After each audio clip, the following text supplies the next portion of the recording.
भारत में आपने टैक्स के बारे में तो ज़रूर सुना होगा, लेकिन भारत में, दक्षिण भारत में कुछ ऐसा भी टैक्स था जो शर्मसार करने वाली है। अगर आज भी आपको बताया जाएगा तो आप शर्म से लज्जित हो जाएंगे। आपको पता होना चाहिए दक्षिण भारत में औसतन टैक्स लिया जाता है। वक्षस्थल के आकार के हिसाब से टैक्स था।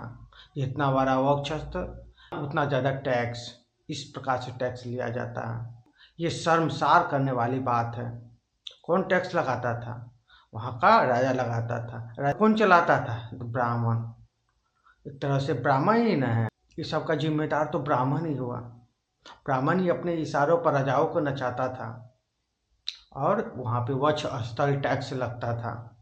वक्ष के आकार के हिसाब से टैक्स लगाया जाता था। मैं कहूँगा कि आप ये वीडियो देखें। कैसा होगा अगर किसी व्यक्ति को अपने शरीर को ढकने के लिए भी टैक्स देना पड़ जाए, सिर्फ इसलिए क्योंकि वो लोअर कास्ट से बिलोंग करता या करती है। ब्रेस्ट टैक्स यानी मुल्कुजी एक अमानवीय और बेहद ही अपमानजनक कर था जो केरला के ट्रेवनकोर राज्य में लगाया जाता था। ये टैक्स खास करके लोअर कास्ट के महिलाओं पर थोपा गया था। उन्हें अपनी अपर बॉडी को ढकने की परमिशन नहीं थी। अगर किसी महिला को अपनी ब्रेस्ट ढकनी भी हो तो उसे पहले सरकार को एक टैक्स देना पड़ता था, जिसे ब्रेस्ट टैक्स कहा गया। ये सिस्टम कास्ट बेस्ड डिस्क्रिमिनेशन और पेट्रियार्की का एक प्रतीक था, जिसमें महिलाओं की बेसिक डिग्निटी को भी कंट्रोल किया जा रहा था। इस क्रूर परंपरा का विरोध करने वाली महिलाओं में नंगेली का नाम सबसे उल्लेखनीय है, जिन्होंने 19वीं शताब्दी में इस टैक्स के खिलाफ विद्रोह किया। उन्होंने टैक्स न देने का निर्णय लिया और विरोध स्वरूप अपने स्तनों को काटकर दीवान के पास भेज दिया। उनकी मृत्यु ने न सिर्फ समाज को एक झटका दिया, बल्कि आखिरकार इस टैक्स को खत्म भी करना पड़ा। ब्रेस्ट टैक्स भारत के सामाजिक इतिहास का एक काला और बेहद ही दर्दनाक पन्ना था।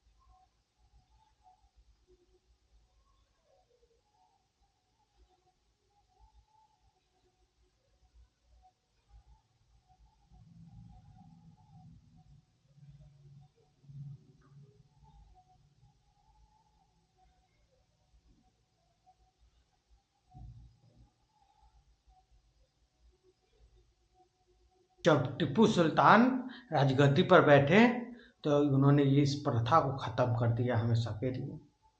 तो निम्न जातियों को यह टैक्स लगाया था, शूद्र, उसमें निम्न छोटी जातियों को, जिसमें SC ST OBC था। इस प्रकार से ये हिंदू धर्म में टैक्स था, वक्ष स्थल का टैक्स था। इसमें आप सोच सकते हैं कि इससे बेहतर तो मुस्लिम धर्म था।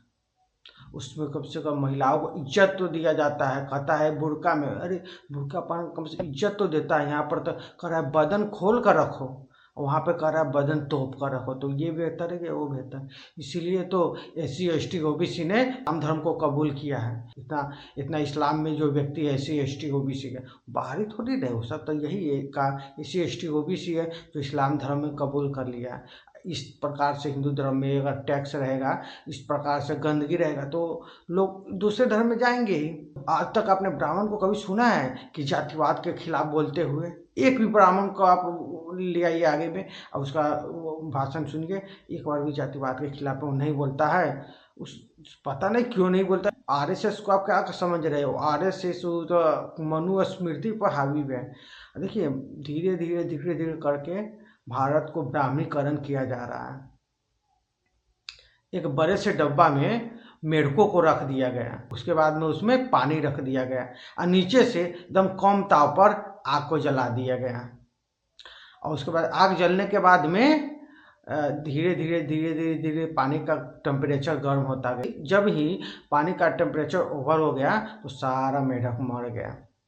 लेकिन कोई मेढक इससे पहले भागने की कोशिश नहीं किया। इससे आप क्या समझें? जितना गर्मी पानी का टेम्परेचर होता था नीचे से आग के कारण, उतना टेम्परेचर अपना बॉडी को करके उसमें सहन करके रह जाता था। और एकाएक अगर ज़्यादा टेम्परेचर दे दिया जाता चारों बगल से तो क्या होता? वो मेढक से भागने लगता। लेकिन अपन धीमा था, धीमा आंच किया गया था, इसीलिए कोई भी मेढक भागने की कोशिश नहीं किया। तब ब्राह्मण भी इसी प्रकार से कर रहा है, धीरे धीरे कर रहा है, वो एक एक नहीं करेगा। वो समझता है ना, इतना सारा इतने सालों तक सारा प्रथा था, सती प्रथा था, स्तन टैक्स क्या क्या नहीं है।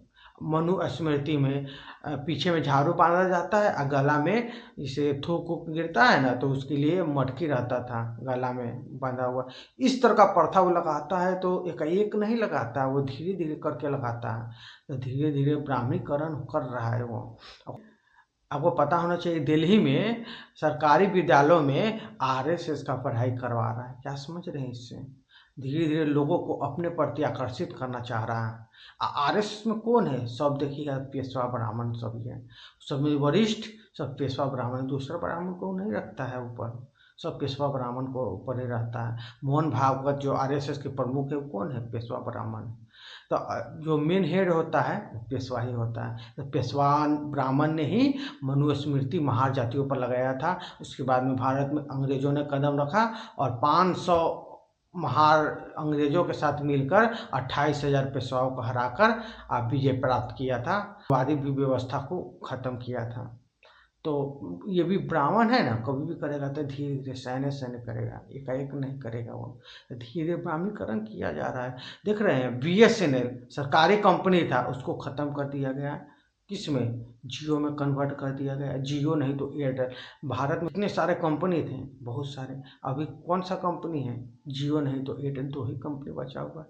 आइडिया और वोडाफोन का वीआई बन गया है, वो वीआई जल्दी देखते किसी को चलाते, वो नहीं देखते। धीरे धीरे हर चीज़ का ख़त्म कर रहा है, प्राइवेटाइजेशन ही कर रहा है सबको। जानते हैं पहले तो क्या करेगा कि सब प्राइवेट कर लेगा, सब कोई कंपनी को ही दे देगा हर चीज़।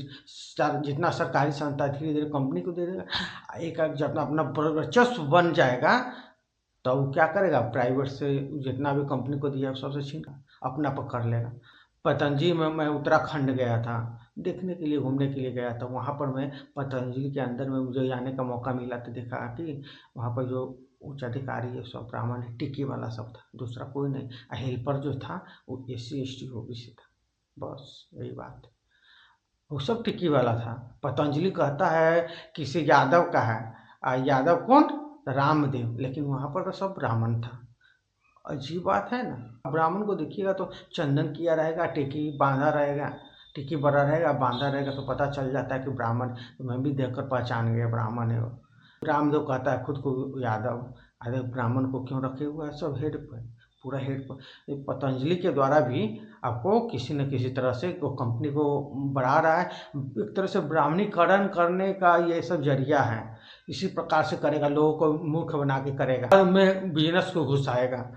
समझ गया? बिजनेस में फिर धर्म को घुसा देगा बाद में, जब पूरा वर्चस्व हो जाएगा ना, सब कुछ को कब्जा में कर लेगा, सरकारी संस्थाओं को पूरा खत्म कर लेगा, तो क्या करेगा, बिजनेस में धर्म को घुसा देगा। तब सारे कंपनियों वाले से जितना अंबानी है, अडानी है, ये सब है ना, सबको छीन लेगा किसी न किसी रूप से। तो इसी प्रकार से न धीरे धीरे कोई सारे कंपनी को ब्राह्मण अपने अधिकार में ले लेगा। ऐसा ही हुआ है। तब तो भारत पर जैसे ब्राह्मण बोलता था वैसे राजा करता था, ऐसा ही हुआ है। गुप्त वंश के समय को भी ब्राह्मण के बारे में नहीं सुनते हुए। चाणक्य को बोलता है कि ब्राह्मण है। चाणक्य को काल्पनिक पात्र है मेरे ख्याल से। विष्णुगुप्त मौर्य, चंद्रगुप्त मौर्य के बड़े भाई थे, उसी को चाणक्य बना दिया गया है, ये कहा जाता है। बहुत सारे फेसबुक सोशल मीडिया पर पढ़ सकते हैं। इस तरह से ब्राह्मण करता है। अब ब्राह्मण से अब बच के नहीं रहते, तो ब्राह्मणीकरण तो कर ही रहा है, सहने सहने करेगा, एकाएक नहीं ना करेगा। एकाएक टेम्परेचर आपके शरीर में कर देगा कोई, तो सहन कर पाएगा नहीं। धीरे धीरे आपको दवाई दिया जाएगा तो सहन कर लीजिएगा, वही होता है। मैंने बोला ना मेढक के बारे में, और डब्बा में रख दिया गया था और उसके बाद में टेम्परेचर नीचे से स्लो किया गया था, नहीं भागा, एक भी मेढक नहीं हुआ, सब मर गया। टाइम लगता है इसमें, धीरे धीरे कोई भी चीज़ करते हैं टाइम तो लगेगा ही। एकाएक करने पर ना टाइम नहीं लगता, धीरे धीरे करने पर टाइम। देख रहे हैं पहले क्या कहता था कि वैदिक धर्म, उसके बाद में क्या कहता था हिंदू धर्म। हिंदू धर्म के बारे में खूब प्रचार किया। मुगलों ने गाली दिया है हिंदू कह के। दयानंद सरस्वती ने भी अपनी पुस्तक में लिखा हुआ है कि हिंदू शब्द गाली शब्द है। जब ये प्रचार हो गया तो SC ST OBC में प्रचार हो गया, तो ये लोग क्या किया, हिंदू से अब सनातन पर आ गया। ये खुद बोलते हैं कि हिंदू शब्द गाली है, अब ये लोग भी बोलने लगे हैं। आप सनातन पर नया अपडेट, यही ना अपडेट है। ये लोग अपडेट भी कर लेते हैं खुद को। देखिए पहले क्या था, इन्वेस्टर चलता था, इन्वेस्टर आ गया ख़त्म हो गया, अपडेट नहीं किया इसलिए ख़त्म हो गया। लेकिन ये भी लोग अपडेट कर लेता है अपने धर्म को, इसीलिए ये लोग चलता है। आज़ादी के इतने साल हो गए, लोग दिमाग से धर्म को निकाल पा रहा है? नहीं निकाल पा रहा है। यहाँ देखिए अब बचपन से जन्म लेता है, उसी समय से काम क्रिया शुरू हो जाता है। छठियार मनाया जाता है, हिंदू धर्म में जकड़ के रखा जाता है, मरते वक्त तक जकड़ा हुआ रहता है। मरने के बाद में भी 51 साल पर पानी पियाया जाता है। इस तरह से हो गया। जानबूझ के ब्राह्मणों ने ऐसा है षड्यंत्र बनाया हुआ है, षड्यंत्र जाल देख रहे हैं। और छोटा जाल रहेगा, रस्सी का अगर जाल रहेगा तो कोई भी निकल जाएगा। इस जाल को घुमा घुमा के बहुत सारा रहेगा धागा तो निकल पाएगा नहीं। मकड़ी का जाल देख रहे हैं कितना सारा रहता है, तो नहीं निकल पाएगा। इसीलिए धर्म में इतने सारे भगवान हैं और इतने सारे कर्मकांड है और इतने सारे पूजा पाठ है, इसीलिए ये सब जाल है। जाल से निकल ही नहीं पाता है कोई। मेरे साथ जातिवाद नहीं हुआ, मेरे साथ भी जातिवाद हुआ है। तो अब न भले जो भी हो, लेकिन हुआ है मेरे साथ ही। पूजा पाठ नहीं छोड़ा था मैंने, इधर आके मैंने छोड़ा हूँ। जब अच्छी तरह से मैंने एडुकेट हो गया तो उसके बाद में ये सब करना मैंने छोड़ दिया, लेकिन तो फिर भी मैंने नहीं छोड़ा था। तो सोच सकते हैं ये लोग कैसे छोड़ पाएंगे। एडुकेशन बहुत ज़रूरी है, तभी आप ये लोग छोड़ पाएंगे, नहीं तो नहीं छोड़ पाएंगे।